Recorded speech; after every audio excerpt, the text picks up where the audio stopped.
Halos 2 taon na ang lumipas, pero hindi pa rin tumigil ang pagmumulto ni Ella sa kanya. Hanggang sa magparamdam na rin ito sa iba.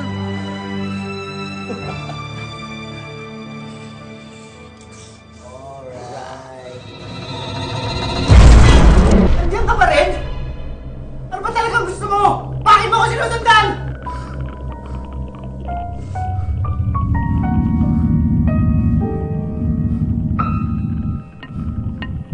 Mga tol, hindi nyo ba nakikita yun? Alin? Wala ka ba nakikita? Ayun o! Bakit ano ba nakikita mo? Wala naman kami nakikita. Ay, hindi ko pa rin ba yan? Ba't ganyan ang sama ng tama niya na? Okay, Tuto, relax ka lang. Ba't ganyan?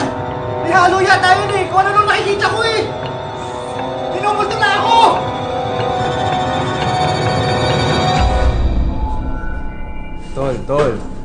Tol. Relax ka lang. Huy, relax ka lang. Brad, 3 araw na tayo nandito sa loob. Okay? Ipahinga mo muna yan. Baka kaya ganyan nararamdaman mo. Kailangan mo na itulog yan.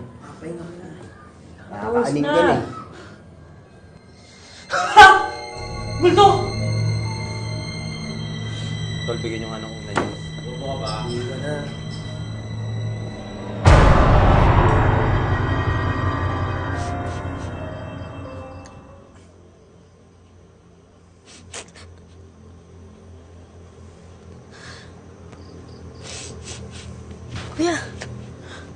Kuya, gising.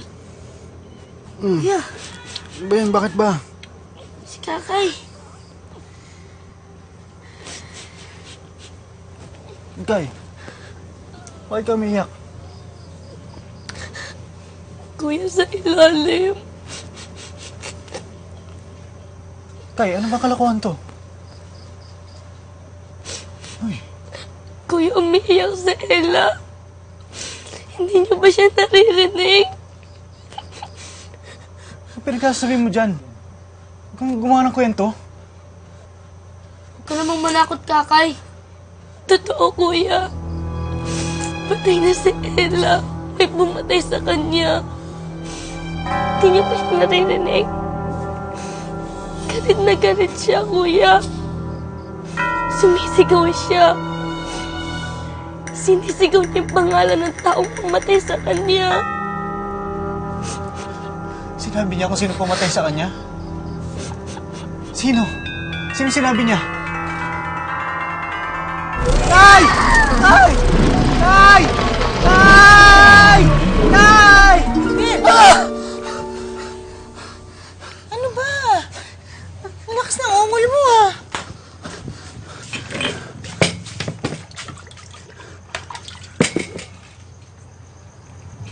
Ano yun? Ano yun? Ha? Bakit? Sama ng panaginip ko. Paano naman 2 araw ka nang natutulog? Kaya yun binabangungot ka na. Panaginip ako si Ella. Hindi umamin ka din. Nagpaparamdam na sa'yo si Ella. Nagtataka lang kasi ako, bakit dun sa bahay nila hindi siya nagpaparamdam sa pamilya niya, pero dito sa atin sa bahay, oo. Di mo ba talaga matandaan sino yung huli niyang kasama nung araw na nawala siya? Matagal na yan. Tsaka, nung nakita ko sila ng matanda, malayo na sila. Paano naging matanda? Eh di ba dati sabi mo batang babae, ngayon biglang naging matanda? Ano ba talaga? Matagal na nga yun, hindi ko maalala. Hindi mo maalala? O baka may tinatago? Alam mo, minsan gusto ko na talaga isipin na... Mer! Hindi pa tayo tapos mag-usap!